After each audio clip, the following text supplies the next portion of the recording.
လာပါရှင်ကျမနာမည်ကတော့တင်စာမောင်လို့ခေါ်ပါတယ်ကျမကမြန်မာပြည်သူလူထုထောက်ခံတဲ့ NUG အစိုးရရဲ့အမျိုးသမီးလူငယ်နဲ့ကလေးသူငယ်ရေးရာဒုဝန်ကြီးဖြစ်ပါတယ်ကျမအသက်16နှစ်သမီးတွေကလူနည်းစုနဲ့ဒီမိုကရေစီအခွင့်အရေးအတွက်လှုပ်ရှားခဲ့တဲ့လူတစ်ယောက်ဖြစ်တဲ့အပြင်စစ်ကောင်စီရဲ့မတရားသဖြင့်အာဏာသိမ်းယူမှုအပြီးမှာ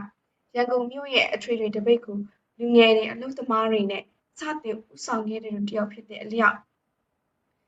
မြန်မာပြည်သူလူထုမြန်မာလူငယ်တို့ရဲ့အသံကိုလည်းကိုးစားပြုပြီးတော့မှပြောပြစီဒီကနေ့ဧပြီလ24ရက်နေ့မှာပြုလုပ်သွားမယ်အာဆီယံ Summit ကိုမြန်မာလူငယ်တွေဘယ်လိုသဘောထားကြောင်းကျမဒီနေရာမှာအနည်းငယ်တင်ပြပါစီကျမပြပြတသားပြောပါမယ်အာဆီယံကတက်ကြွလှုပ်ရှားတဲ့လူငယ်တွေကကျမတို့မြန်မာလူငယ်တွေနဲ့အတူတူပေါင်းပြီးတော့မှ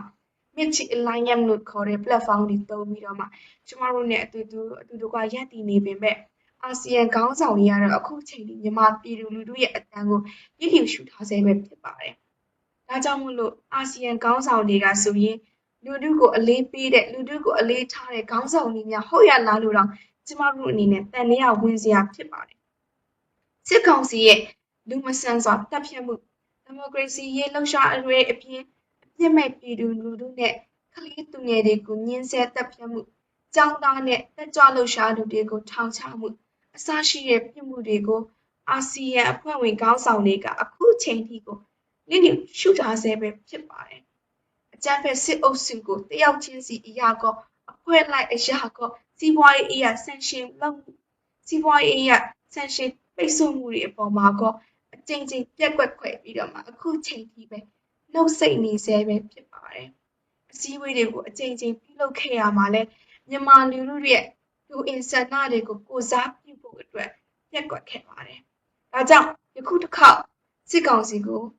မြန်မာလူမျိုးတွေရဲ့ကိုစားဖိတ်လိုက်တဲ့အတွက်မြန်မာကျွန်တော်ရဲ့မြန်မာပြည်သူလူထုကနေပြီးတော့မှမြန်မာအရေးဆွေးနွေးမဲ့အာဆီယံအစည်းအဝေးကနေပြီးတော့မှပြည်သူလူထုရဲ့အတန်ကိုစားပြုနိုင်ပါမလားဆိုတာကအင်မတန်ပဲကျွန်တော်တို့အနေနဲ့စိုးရိမ်စရာပဲကောင်းပါတယ်။အာဆီယံခေါင်းဆောင်တွေကိုမြေဥတော်လှန်ရေးမှာအသက်ပေးပြီးတိုက်ပွဲဝင်နေတဲ့မြန်မာလူငယ်တွေအနေနဲ့မြန်မာလူငယ်တွေရဲ့တောင်းဆိုချက်ကိုကျွန်မဒီနေရာမှာတင်ပြပါစီ။အာဆီယံခေါင်းဆောင်တွေအနေနဲ့ဒီနေရာမှာအမျိုးမျိုးအထွေထွေတော့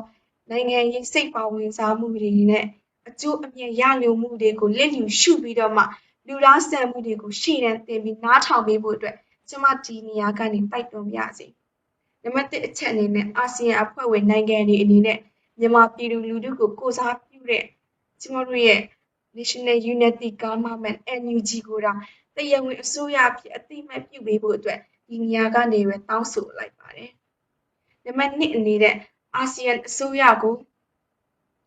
ကျွန်တော်တို့အနေနဲ့တောင်းဆိုချင်တာကတော့ NUG အစိုးရကိုနောက်လာမယ့်အစည်းအဝေးမှာတရားဝင်ဖိတ်ကြားစေလိုပြီးတော့မှမြန်မာပြည်သူလူထုကိုကိုစားမပြုတဲ့အကြမ်းဖက်စစ်အုပ်စုအကြမ်းဖက်စစ်ကောင်စီရဲ့တရားဝင်မှုတည်ရှိမှုတွေကိုညှင်းပယ်စေလိုပါတယ်ဒီလိုပါပဲအာဆီယံအစည်းအဝေးတွေမှာစစ်ကောင်စီကိုမြန်မာကိုစားပြုအနေနဲ့မသုံးဖို့အတွက်သုံးလုံးမပြုဖို့အတွက်လည်းတတိမှုစေချင်ပါတယ်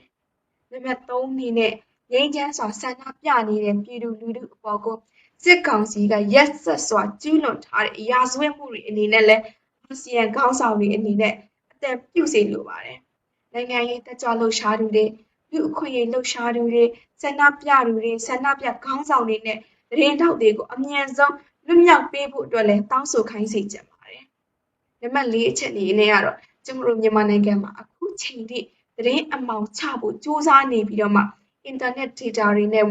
mobile wifi တွေကိုဖျက်တောက်ပြုလုပ်မှုတွေကိုလည်းကျွန်တော်တို့အနေနဲ့အမြန်ဆုံးရပ်တန့်ပြီးတောင်းဆိုစေလိုပါတယ်။နံပါတ်5အနေနဲ့ကတော့စစ်ကောင်စီကဆိုရင်ယနေ့ကာလအချိန်ကာလမှာတိုင်းရင်းသား data တွေလူမျိုးစု data တွေမှာအလုံးရင်းနဲ့ထိုးစစ်ဆင်မှုတွေကိုပြုလုပ်နေပါတယ်။ဆိုတော့စစ်ကောင်စီရဲ့ထိုးစစ်ဆင်မှုတွေကြောင့်မို့လို့ကျမတို့ရဲ့လူမျိုးစု data တွေတိုင်းရင်းသား data တွေကချင်ကရင် data တွေမှာဘေးလွတ်ရာပြေးနေရတဲ့စစ်ဘေးဒုက္ခတွေ2000ကျော်ရှိသွားပါပြီ။အထူးသဖြင့်ကရင်ဒုက္ခတွေအတွက်နယ်စပ်ကန့်သတ်မှုတွေမပြုလုပ်ဘဲနဲ့လူသားချင်းစာနာထောက်ထားမှုဆိုင်ရာအကူအညီတွေကိုပေးစီလိုပါတယ် နံပါတ်6အနေနဲ့အာဆီယံခေါင်းဆောင်တွေနဲ့အဖွဲ့ဝင်နိုင်ငံတွေကိုတောင်းဆိုစေလိုတာကတော့ UN Security Council, Human Rights Council နဲ့ International Criminal Court လိုဒီလိုမျိုးဌာနဆိုင်ရာတွေမှာမြန်မာအရေးအတွက်ပူးပေါင်းပြီးတော့မှထိရောက်တဲ့အရေးယူမှုတွေပြုလုပ်ပေးဖို့အတွက်ကျမအနေနဲ့တောင်းဆိုစေလိုပါတယ်။နံပါတ်9အနေနဲ့ကတော့အကြမ်းဖက်စစ်အုပ်စုအပေါ်ထိရောက်တဲ့စီးပွားရေးဆိုင်ရာအရေးယူမှု sanction တွေကိုပြုလုပ်ပေးဖို့အတွက်ပဲဖြစ်ပါတယ်။ Global Embargo ကိုပြုလုပ်ပေးဖို့အတွက်ကျမအနေနဲ့ဒီနေရာမှာပြင်းပြင်းထန်ထန်တောင်းဆိုလိုက်ပါတယ်။ဆိုတော့အာဆီယံအဖွဲ့ဝင်နိုင်ငံများရဲ့လုပ်ရပ်နဲ့ရပ်တည်မှုဟာဆိုရင်မြန်မာသမိုင်းမှာတွင်ကျန်ရစ်နေမဲ့အပြင်ကိုအဆုံးဖြတ်တစ်ခုလည်းဖြစ်သွားနိုင်ပါတယ်။ဒါကြောင့်မို့လို့အာဆီယံအနေနဲ့အာဆီယံဝေးကိုပဲလက်ကင်ချပြီးတော့မှစစ်ကောင်စီရဲ့မတရားအာဏာသိမ်းမှုလူတက်မှုကျွလွန်မှုတွေကိုမတိကျိုးကျွံပြုနေတဲ့အပြင်မြန်မာနိုင်ငံငြိမ်းချမ်းရေးအတွက်ပဲဆိုတဲ့ရည်ရွယ်ချက်တွေကိုပဲမပြုလုပ်ပေးဘဲနဲ့အာဆီယံနိုင်ငံတွေစီကနေအာဆီယံခေါင်းဆောင်တွေစီကနေကျမတို့လိုချင်တာကတော့ဒီမိုကရေစီအရေးအတွက်တရားမျှတမှုအတွက်လူသားချင်းစာနာထောက်ထားမှုတွေအတွက်ဒီအတွက်ကိုပဲကျမတို့ဘက်ကနေရပ်တည်ပေးဖို့အတွက်လိုချင်တာပါ